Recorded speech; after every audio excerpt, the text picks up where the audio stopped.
আল্লাহর রাসূল সাল্লাল্লাহু আলাইহি ওয়াসাল্লামের উপরে আয়াত নাযিল করে ডাকতে বলেন, আমি আল্লাহকে যদি কোনো মানুষ ভালোবাসতে চাই, সে যেন সর্বপ্রথম আমার দোস্ত নবীজিকে ভালোবাসে। আর যদি কোনো ব্যক্তি নবীজিকে ভালোবাসে, তাহলে আল্লাহর রাসূল বলেন হাসরের ময়দানে, কিয়ামতের ময়দানে আমি নবীর সাথে আল্লাহর জান্নাতে একসাথে প্রবেশ করব। বলেন সুবহানাল্লাহ। তাহলে আল্লাহর রাসূলকে ভালোবাসতে হবে, মহব্বত করতে হবে। সিরাত এবং মিলাদ কাকে বলে? মিলাদ বুঝতে হবে। মিলাদ মানে জন্ম বৃত্তান্ত, নবীর জন্ম বৃত্তান্ত, এটাকে মিলাদ বলা হয়। মিলাদ নবী সাল্লাল্লাহু আলাইহি ওয়াসাল্লাম কিভাবে দুনিয়াতে আসলো, এই আলোচনাকে মিলাদ বলা হয়। আর সিরাত কাকে বলা হয়? নবী সাল্লাল্লাহু আলাইহি ওয়াসাল্লামের 63 বছর হায়াতের জিন্দেগিতে যে সকল আমল করেছে, নবী 63 বছর হায়াতের জিন্দেগিতে নবুয়ত লাভ করেছেন, এই নবীর হায়াতের জিন্দেগির আলোচনাগুলো সিরাত বলা হয়। এই জন্য শুধু মিলাদ আলোচনা করলে হবে না, মিলাদের সাথে সিরাত আলোচনা করতে হবে। কারণ আল্লাহ রাব্বুল আলামিন নবীর হায়াতের 63 বছর জিন্দেগির মধ্যে সিরাতের মধ্যে সবচেয়ে দামি জিনিস আমার আপনার নবী, আমার আপনার জন্য আল্লাহ রাব্বুল আলামিন 5 ওয়াক্ত নামাজ ফরজ করে দিয়েছেন। আমার আপনার জন্যই আল্লাহ রাব্বুল আলামিন রোজাকে ফরজ করে দিয়েছেন। নবীর সিরাতের মধ্যে আমার আপনার জন্য কালেমা ফরজ করে দিয়েছেন, আমার আপনার জন্য হজকে আল্লাহ ফরজ করে দিয়েছেন। যদি অর্থ সম্পদ থাকে, আপনার আমার জন্য আল্লাহ কুরবানিকে ওয়াজিব করেছেন। এজন্য নবীর মিলাদের সাথে সিরাতের আলোচনা করতে হবে। এজন্য আমরা মিলাদ এবং সিরাত দুটাই মানি। যদি কোনো ব্যক্তি শুধুমাত্র মিলাদ মানে সিরাত যদি অস্বীকার করে, তার মধ্যে ঈমান থাকবে না। যদি কোনো ব্যক্তি সিরাতকে শুধু অস্বীকার করে, তার মধ্যে কোনো ঈমান থাকবে না। এজন্য নবী সাল্লাল্লাহু আলাইহি ওয়াসাল্লামের মিলাদ এবং সিরাত আমরা প্রত্যেকটা মুসলমান মানি। বলেন সুবহানাল্লাহ। প্রত্যেকটা মুসলমানের জন্য মিলাদ এবং সিরাত দুটাই মানতে হবে। আজকের যে আলোচনা আমি কোরআন আশা কথা আলোচনা করেছি, আপনাদের সামনে নিয়াত করেছি, আপনাদের কাছ থেকে আমি দোয়া নিয়েছি। আজকে আলোচনা করব, আল্লাহ যদি আপনাদের দরবার করতে তৌফিক দান করেন। নবী সাল্লাল্লাহু আলাইহি ওয়াসাল্লাম কিভাবে দুনিয়াতে আসলেন? নবী সাল্লাল্লাহু আলাইহি ওয়াসাল্লাম এমন একজন ব্যক্তি ছিলেন, এমন একজন গোত্রের মধ্যে আসলেন। মক্কাতুল মুকাররমার জমিনের মধ্যে সবচেয়ে দামি বংশের মধ্যে আমার আপনার নবী দুনিয়াতে আগমন করেছেন। মক্কাতুল মুকাররমার জমিনের মধ্যে একজন পণ্ডিত ছিলেন, বিজ্ঞ একজন তাওরাতের আলেম ছিলেন, যার নাম ছিল নওফেল। এই নওফেল একজন ধনাঢ্য ব্যক্তি ছিলেন। মক্কার মধ্যে ধনাঢ্য ব্যক্তিদের মধ্যে একজন ব্যক্তি ছিলেন, যার নাম ছিল নওফেল। এই নওফেলের একজন কন্যা ছিল, মেয়ে ছিল, যার নাম ছিল মরিয়ম। মরিয়ম ছিল অত্যন্ত সুন্দর, মরিয়ম ছিল অত্যন্ত বুদ্ধিমতী, মরিয়ম ছিল অত্যন্ত সুদর্শন একজন নারী। মরিয়ম তিনি এমন একজন নারী ছিলেন, বাবা তাওরাত তেলাওয়াত করতেন, তাওরাতের আলেম ছিলেন, তাওরাতের পণ্ডিত ছিলেন। বাবার তাওরাত তেলাওয়াত দেখে দেখে এই মরিয়মও তিনি বাবার সাথে তাওরাত কিতাব তেলাওয়াত করেন এবং মুখস্থ করেন। বলেন সুবহানাল্লাহ।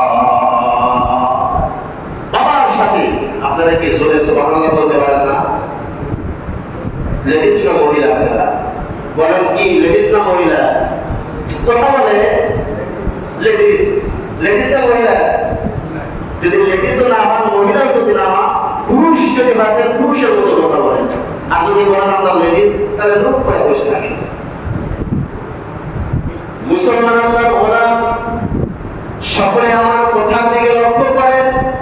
মনোযোগ সহকারে যদি না শুনেন তাহলে আলোচনা কিছুই বুঝবেন না।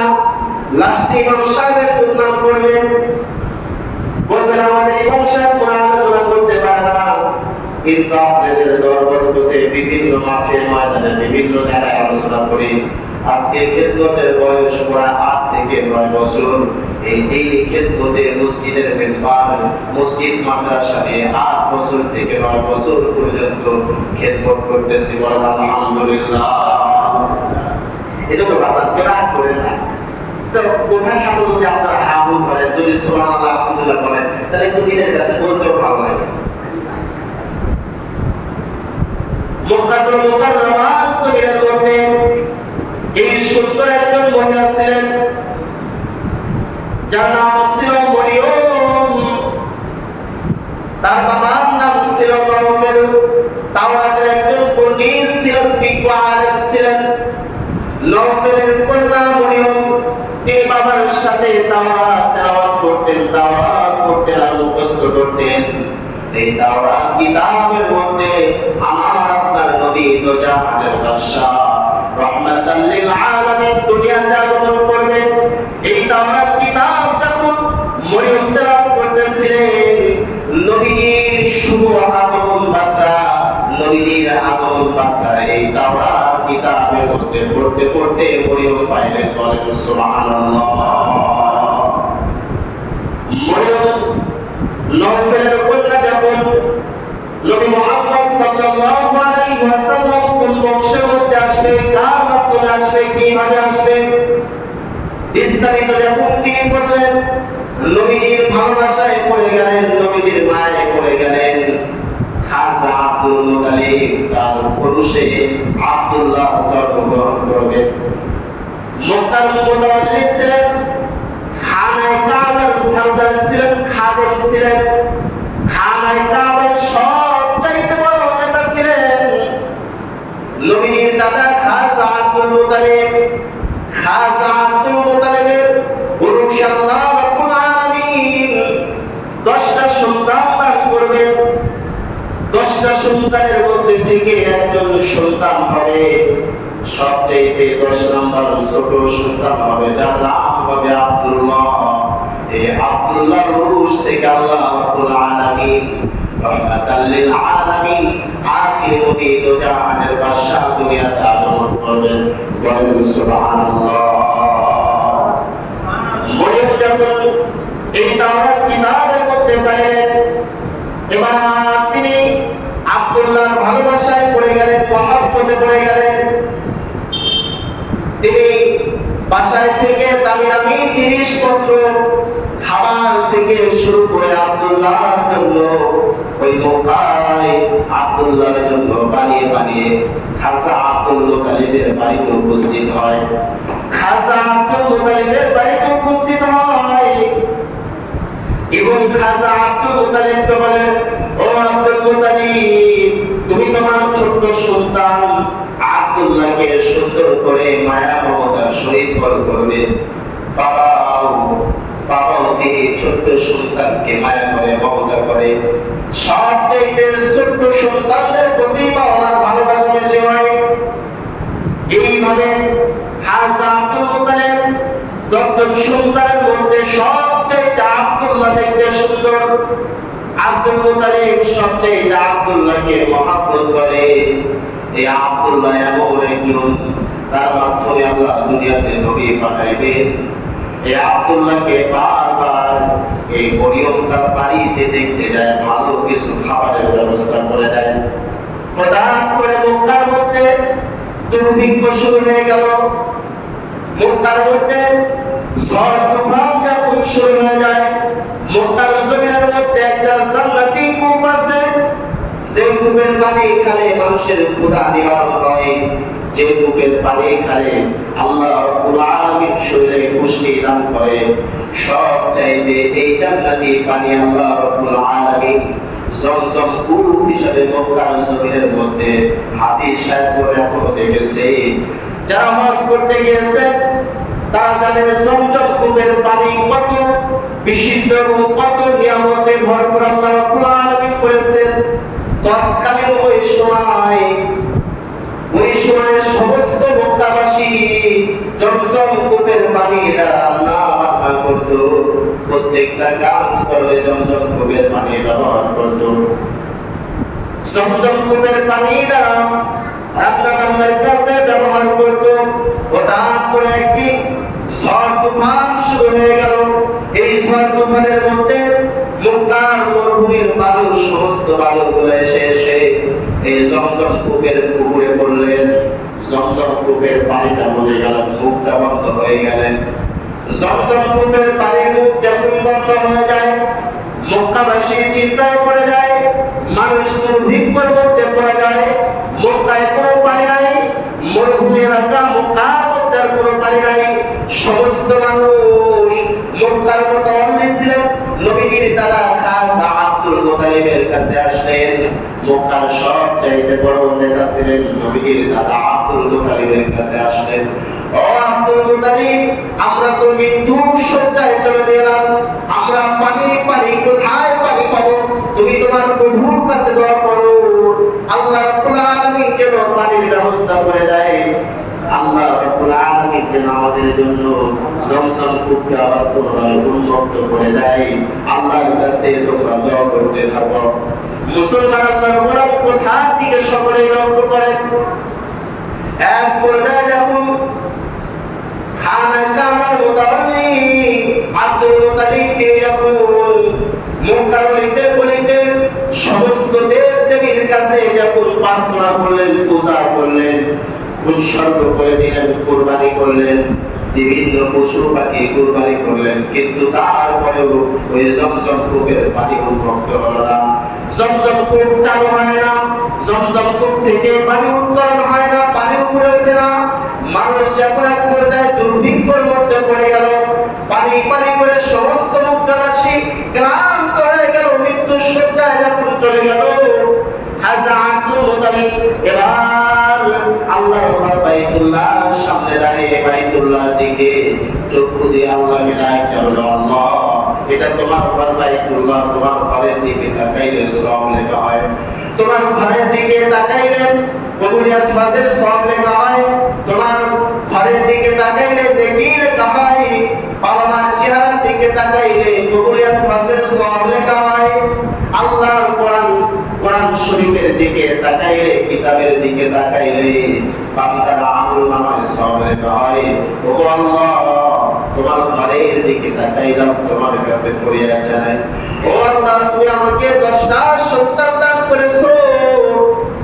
তুমি যদি জমজম কূপের পানি আমার পুনরায় চালু করে দাও, আল্লাহ রাস্তায় আমি একটা সন্তানকে কুরবানি করে দিব, একটা সন্তানকে আমি কুরবানি করে দিব।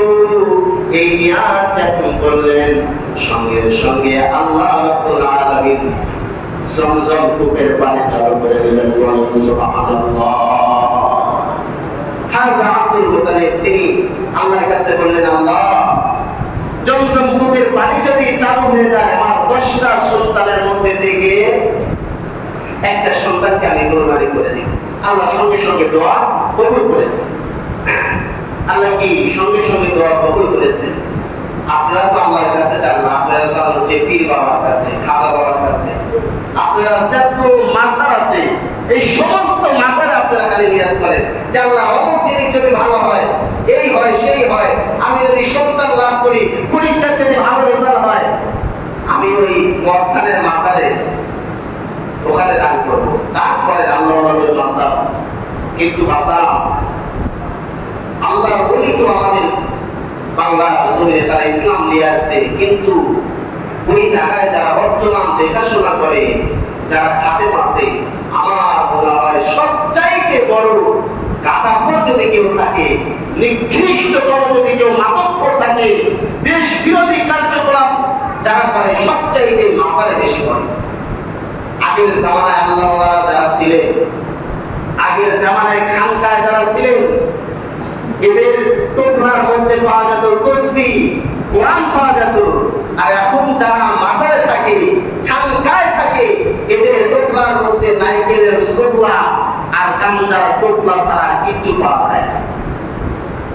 বিশ্বাস যদি না হয় আজকে জুম্মার নামাজ পড়ে চলে যাবেন মস্তান, জুম্মার নামাজ পড়ে কি যাবেন মস্তান যাবেন, যাওয়ার পরে দেখবেন যে ওখানে কি হয়। কথা বলতেছিলাম খাজা আব্দুল মুতালিব তিনি সঙ্গে সঙ্গে আল্লাহর কাছে দোয়া করেন, আল্লাহ যদি তুমি কবুল করো তাহলে জমজম কূপের পানি যদি উন্মুক্ত হয় চালু করে দাও, তাহলে আমি একটা সন্তানকে কুরবানি করে দিব। আল্লাহ রাব্বুল আলামিন সঙ্গে সঙ্গে দোয়া কবুল করে নিলেন। এবার আল্লাহ রাব্বুল আলামিন যখন এই দোয়ার বরকতে যখন জমজম কূপের পানি চালু করে দেয়, মক্কার সমস্ত মানুষ জমজম কূপ থেকে পুনরায় পানি নিলেন, সবাই আনন্দিত হলো। কিন্তু খাজা আব্দুল মুতালিব যখন ঘুমের মধ্যে চলে যায়, রাতের বেলা আল্লাহ রাব্বুল আলামিন স্বপ্নে দেখায়, ও খাজা আব্দুল মুতালিব তুমি যে ওয়াদা করেছিলে তুমি তোমার ওয়াদা পূরণ করো, পালন করো। কোন মানুষ যদি ওয়াদা করে সেই ওয়াদা পূরণ করতে হয়। পুনরায় যখন দ্বিতীয় দিন আবার একই স্বপ্ন দেখায়, ও আব্দুল মুতালিব তুমি তো নিয়াত করেছিলে, ওয়াদা করেছিলে জমজম কূপের পানি যদি চালু হয় তাহলে তুমি একটা সন্তানকে কুরবানি করবে, তুমি আবার এই কুরবানি করবে। এই স্বপ্ন যখন 3 দিন এক লাগারে যখন 3 দিন পর্যন্ত দেখলেন, খাজা আব্দুল মুতালিব চিন্তার মধ্যে পড়ে গেলেন। চতুর্থ দিন যখন আবার আল্লাহ রাব্বুল আলামিন খাজা আব্দুল মুতালিবকে যখন একই স্বপ্নে দেখায়, খাজা আব্দুল মুতালিব এই স্বপ্নে দেখার পরে বলে আমার তো এটা পূরণ করতেই হবে, আর যদি আমি পূরণ না করি আরো 9টা সন্তান তো আমার 10টা সন্তানই মারা যাবে, আমার 10টা সন্তানকে আল্লাহ দুনিয়া থেকে নিয়ে নেবে। আমার 10টা যে সন্তান আল্লাহ আমাকে দান করেছে এই 10টা সন্তানই কি হবে মৃত্যুবরণ করবে, দুনিয়া থেকে চলে যাবে। 10টা সন্তানকে আল্লাহ রাব্বুল আলামিন নিয়ে যাবেন। এই স্বপ্নে যখন চতুর্থ দিন দেখলেন, তিনি বললেন তাহলে আমার এই নিয়াতকে পূরণ করতেই হবে, আল্লাহর রাস্তে আমার একটা সন্তানকে কি করতে হবে, কুরবানি করতে হবে। মক্কার সমস্ত মানুষকে জুমার দিনে ডাকা হলো, তোমরা সকলেই খানায় কাবায় উপস্থিত হবে। আমার সন্তান 10 জন সন্তানের মধ্যে থেকে একজন সন্তানকে জবাহ করা হবে, আমার একজন সন্তানকে কুরবানি করা হবে। আমি নিয়াত করেছিলাম জমজম কূপের পানি যদি চালু হয়ে যায় আমার একটা সন্তানকে কুরবানি করব। এবার খাজা আব্দুল মুতালিব তার বড় সন্তানকে বলে, বড় সন্তান বলে না না বাবা এটা কখনোই সম্ভব না, আমার তো আরো হায়াত আছে, আমি আনন্দের সময়। বড় সন্তান অস্বীকৃতি জানায়, আর তারপরে যখন দ্বিতীয় সন্তানকে জানায়, দ্বিতীয় সন্তান অস্বীকৃতি জানায়। এক পর্যায়ে একে একে 8টা 9টা সন্তানকে বলা হয়, 9টা সন্তানই অস্বীকৃতি জানায়। এবার সবচাইতে ছোট সন্তান যার নাম ছিল আব্দুল্লাহ, নবীজির বাবা আব্দুল্লাহ। নবীজির বাবা আব্দুল্লাহ অত্যন্ত সুন্দর ছিলেন, সুদর্শন একজন পুরুষ ছিলেন, অত্যন্ত সুন্দর একজন পুরুষ ছিলেন, যার বর্ণনা করে শেষ করা যাবে না। মক্কার সমস্ত নারীগণ নবীজির বাবা আব্দুল্লাহর প্রেমে পড়ে গেছেন। এই নবীজির বাবা আব্দুল্লাহ, নবীজির বাবা আব্দুল্লাহকে যখন বলা হয় ও আব্দুল্লাহ, মক্কার জমজমের পানি যখন বন্ধ হয়েছিল আমি নিয়ত করেছিলাম আমি একজন সন্তানকে কুরবানি করব, তোমার বাকি 9 জন ভাইকে বলছি তারা অস্বীকার করেছে, একমাত্র তুমি আসো, তুমি যদি কুরবানি জবাহ হয়ে যাও, তুমি যদি কুরবানি হয়ে যাও, তোমাকে যদি জবাই করা হয় তাহলে তোমার বাকি ভাইগুলো বাঁচবে এবং আমার ওয়াদা রক্ষা হবে। এবং সঙ্গে সঙ্গে আব্দুল্লাহ বলে বাবা আমার কোনো আপত্তি নাই, আপনি এলান করে দেন আগামী জুমায় আমি কুরবানি করতে প্রস্তুত আছি, বলেন সুবহানাল্লাহ। তাদের ইমামটা কেমন ছিল, নবীজির বাবাকে যদি সবিকুল্লাহ বলা হয়। মুসলমান আল্লাহর গোলাম, এবার দেখুন নবীজির বাবাকে জবান করা হবে তথা কুরবানি করা হবে। সমস্ত মক্কার মধ্যে যখন এলান করা হলো, মক্কার সমস্ত মানুষের কানে কানে যখন এই কথা পৌঁছে যায়, ওই যে মক্কার মহাত্মা একজন ব্যক্তি ছিল যার নাম ছিল নওফেল। এই নওফেল ছিল তাওরাতের পণ্ডিত, তাওরাতের আলেম। তার মেয়ের নাম মরিয়ম। মরিয়ম ছিল তাওরাতের একজন আলেমা, তাওরাতের একজন পণ্ডিত ছিলেন। এই নওফেলের মেয়ে মরিয়ম এবার 500 মহিলাদেরকে একত্রিত করলেন, মক্কার সমস্ত নারীদের কানে এলান করে দিলেন, ও মহিলারা, তোমরা কি জানো এটা কোনো সাধারণ যুবক না। এই যুবককে যদি, এই কিশোরকে যদি আজকে হত্যা করা হয়, এই কিশোরকে যদি জবাই করা হয়, তাহলে আর পৃথিবী ধ্বংস হয়ে যাবে, পৃথিবীতে আর কোনো নবী আসবে না, পৃথিবী শেষ হয়ে যাবে। না না, আমি জবাই করতে পারবো না, জবাই হতে দিব না। এবার খাসা আব্দুল মুতালিবের কাছে উপস্থিত হলেন, 500 মহিলাদেরকে একত্রিত করে 2 পাশ দিয়ে 500 মহিলাকে দাঁড় করিয়ে সকলের হাতে তরোয়াল দিয়ে সবাইকে একত্রিত করে দাঁড় করিয়ে দিলেন এবং খাসা আব্দুল মুতালিবকে বললেন, ও খাসা আব্দুল মুতালিব, আপনি চাইলে মক্কার যাকে খুশি আপনি তাতে জবাই করতে পারেন, কিন্তু আব্দুল্লাহকে জবাই করা যাবে না। আপনি যদি আব্দুল্লাহকে জবাই করেন, আমি নওফেলের কন্যা মরিয়ম সমস্ত মক্কাতে আগুন ধরিয়ে দেব। বলেন সুবহানাল্লাহ। নওফেলের কন্যা মরিয়ম তিনি নবীজির বাবা আব্দুল্লাহকে জবাই করতে দিবেন না, বললেন যাকে খুশি আপনি জবাই করেন, কিন্তু আব্দুল্লাহকে জবাই করা যাবে না। এবার নবীজির দাদা আব্দুল মুতালিব তিনি বলেন, ও মরিয়ম, তাহলে কি করা যায়? বলেন, তাহলে আল্লাহর রাস্তে 10টা উটের নাম আপনি লেখেন, 10টা উটের নাম এক পাশে লেখেন এবং আব্দুল্লাহর নাম আরেক পাশে লিখবেন। এই 10টা উটের মধ্যে থেকে যার নাম উঠবে, যদি উটের নাম উঠে তাহলে আপনি উটকে কুরবানি করবেন, আর যদি আব্দুল্লাহর নাম উঠে তাহলে আপনি আব্দুল্লাহকে কুরবানি করবেন। এবার 10টা উটের নাম লেখা হলো, 10টা টুকুরের মধ্যে উটের নাম লেখা হয় এবং এক পাশে আব্দুল্লাহর নাম লেখা হয়। এবার যখন এই টুকুরগুলো মক্কার সমস্ত মানুষের সামনে যখন লটারি করা হয়, এই 10টা টুকুরের মধ্যে থেকে আব্দুল্লাহর নাম উঠে যায়। মরিয়ম বলে, ও খাসা আব্দুল মুতালিব, এটা আমি মানি না, তুমি 20টা লটারি করো।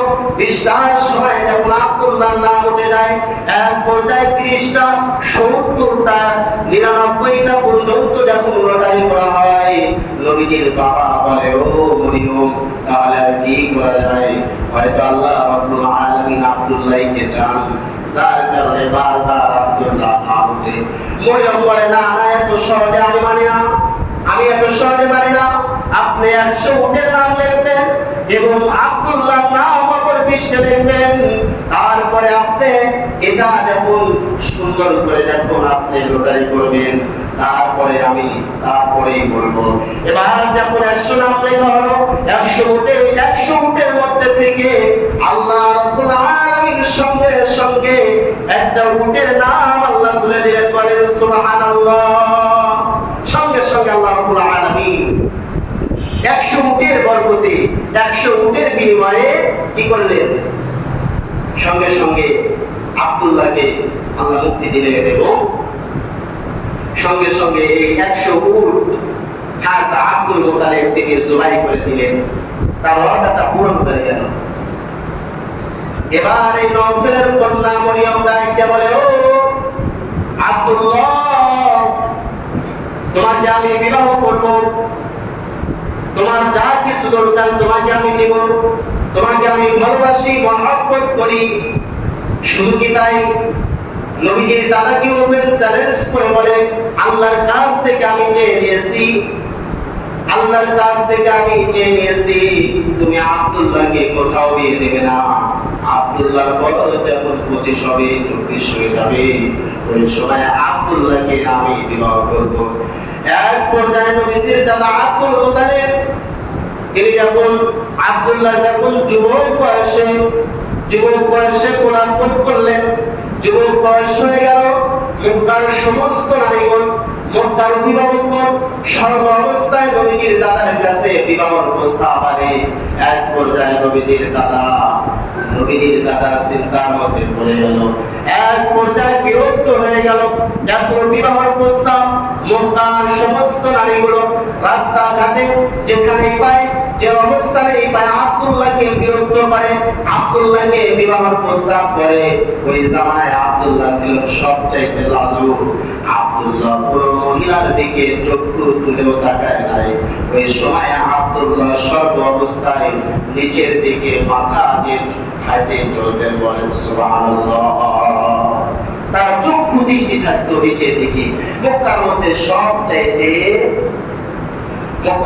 সবচাইতে সুন্দর ছিলেন যুবকদের মধ্যে কি? পৃথিবীর সমস্ত যুবকের মধ্যে আমার আপনার নবী এবং নবীজির বাবা আব্দুল্লাহ, তিনি সবচাইতে সুন্দর ছিলেন। নবীজির দাদা যখন এক পর্যায়ে চিন্তায় পড়ে গেলেন, না মক্কার জমিনের মধ্যে আমার সন্তানকে রাখা যাবে না, যে কোনো সময় আব্দুল্লাহকে হত্যা করতে পারে, যে কোনো সময় আব্দুল্লাহর বড় ক্ষতি করতে পারে। কি করা যায়? আমার পূর্বের বন্ধু মদিনার জমিনের মধ্যে আমার একজন বন্ধু আছে, যার নাম ছিল আব্দুল ওয়াহাব সুহরি, যার নাম ছিল আব্দুল ওয়াহাব সুহরি। ব্যবসার কাজে সুসম্পর্ক ছিল নবীজির দাদার সাথে, খাজা আব্দুল মুতালিবের সাথে। নবীজির নানা আব্দুল ওয়াহাব সুহরি সুসম্পর্ক ছিল। এই সুসম্পর্ক নিয়ে যখন নবীজির দাদা নবীজির নানার বাড়িতে যায়, মদিনায় চলে যায়, মদিনায় যাওয়ার পরে যখন মদিনার ঘরের ভিতরে গেলেন, আব্দুল ওয়াহাব সুহরি দেখার পরে নবীজির দাদাকে সুন্দর করে জাজিমের মধ্যে বসতে দিলেন, সুন্দর খানার আয়োজন করলেন। বন্ধু এতদিন পরে মক্কার সবচাইতে ধনাঢ্য ব্যক্তি, মক্কার মোতাওয়াল্লি খানার কাবার সালদার, ওই সময় খানায় কাবা সালদার দিতেন, তাদেরকে সবচাইতে দামি মানুষ বলা হতো, বলেন সুবহানাল্লাহ। খানার কাবা ছাড়ু দিতেন, তাদেরকে সম্মান করতো। আর বর্তমান মসজিদ ছাড়ু দিলে মনে করে সবচাইতে নিকৃষ্ট মানুষ মনে হয় যারা সমাজের অবহেলিত, যারা সমাজের সবচাইতে নিম্ন শ্রেণীর মানুষ, তারা মনে হয় মসজিদ ছাড়ু দেয়। তারা মনে হয় কি, এটা আমাদের দৃষ্টি কালচার থেকে মনে করি আমরা যে মনে হয় সমাজের ইমাম, মুয়াজ্জিন, খাদেম, খতিব এরা মনে হয় সবচাইতে নিচু পর্যায়ের মানুষ। কিন্তু বাসান এই সিহারে, এই স্থানে, এই মেম্বারে বলেন তো কে বসেছেন? কথা বলেন, জানেন না কে বসেছেন? এই চেয়ারে বসার মতো যোগ্যতা আল্লাহ যাকে দেয় সেই ব্যক্তি বসতে পারে। এটা কোনো অহংকার করে বলতেছি না, এটা আল্লাহ রাসূল বসেছেন, সাহাবায়ে কেরাম বসেছেন, তাবিঈন বসেছেন, খোলাফায়ে রাশিদিনরা বসেছেন, ওলিয়া বড় বড় আল্লাহর ওলিয়া বসেছেন। এই জায়গায় আল্লাহ যাকে কবুল করবে সেই ব্যক্তি বসতে পারবে, আল্লাহ উপর থেকে ফয়সালা হবে। এটা মসজিদ, এটা আল্লাহর ঘরের অংশ। এজন্য মনে করেন না মসজিদ ঝাড়ু দিলে সম্মান কমে যায়। মসজিদ ঝাড়ু দিলে আল্লাহ সম্মান বৃদ্ধি করে দেয়। হাদিস শরীফের মধ্যে আছে, যদি কোনো ব্যক্তি আল্লাহর ঘর মসজিদ ঝাড়ু দেয়, আল্লাহ রব্বুল আলামিন তার অন্তরের মধ্যে যে কালো ময়লা গুনাহ করতে করতে মানুষের অন্তর যখন মসিরা পড়ে যায়, অন্তর যখন কালো হয়ে যায়, ওই ব্যক্তি যদি আল্লাহর ঘর মসজিদ পরিষ্কার করে, আল্লাহর ঘর মসজিদ ঝাড়ু দেয়, আল্লাহ রব্বুল আলামিন একটা ধুলা পানির কোনার বরকতে আল্লাহ রব্বুল আলামিন ওই ব্যক্তির অন্তরের একটা একটা করে কালি দূর করে দেয়, অন্তরটা দুধের মতো পরিষ্কার করে দেয়। বলেন সুবহানাল্লাহ। এজন্য বাসান কেউ অবহেলা কাউকেই করবেন না। মসজিদ আল্লাহর ঘর, যে যখন সময় পাবে ঝাড়ু দিবেন। এই মসজিদ ঝাড়ু দেওয়ার দায়িত্ব সভাপতি, এই মসজিদ ঝাড়ু দেওয়ার দায়িত্ব পেশিয়ারে, এই মসজিদ ঝাড়ু দেওয়ার দায়িত্ব সেক্রেটারি, এই মসজিদ ঝাড়ু দেওয়ার দায়িত্ব খতিব সাহেবের, এই মসজিদ ঝাড়ু দেওয়ার দায়িত্ব এই সমাজের বড় নেতাদের, এই মসজিদ ঝাড়ু দেওয়ার দায়িত্ব প্রধানমন্ত্রীর, এই মসজিদ ঝাড়ু দেওয়ার দায়িত্ব চেয়ারম্যানের, এই মসজিদ ঝাড়ু দেওয়ার দায়িত্ব সবচাইতে বড় দেশের যে কর্ণধার সেই সকল ব্যক্তির দায়িত্ব। কারণ এই মসজিদ আল্লাহর ঘরের অংশ। বাজার মসজিদের খাদে ইমাম মুয়াজ্জিনদেরকে কেউ ছোট করে দেখেন না, তাদেরকে ইজ্জত করেন, সম্মান দেন, আল্লাহকে দুনিয়া আখিরাতে সম্মান বৃদ্ধি করে দিবেন। আবার কোথায় যদি কেউ কষ্ট পান, আল্লাহ রাসূল মাফ করে দিবেন। বাকি আলোচনা তারপরে থেকে করব। নবীজি সাল্লাল্লাহু আলাইহি ওয়াসাল্লাম কোথায়, তার বাবা আব্দুল্লাহ মদিনা পর্যন্ত, আব্দুল ওয়াহাব জুহুরির বাড়ি পর্যন্ত গেছে। তারপর থেকে ধারাবাহিক আল্লাহ রাব্বুল আলামিন যদি তৌফিক দান করে রবিউল আউয়াল মাস নবীজির শান, নবীজির মান, মিলাদ এবং সিরাতে ধারাবাহিক আলোচনা করব, নবীর জিন্দেগি নিয়ে আলোচনা করব। আল্লাহ রাব্বুল আলামিন যেন আমাদেরকে তৌফিক দান করে। সকলেই বলে আল্লাহুম্মা আমিন। যারা সুন্নাত পড়ে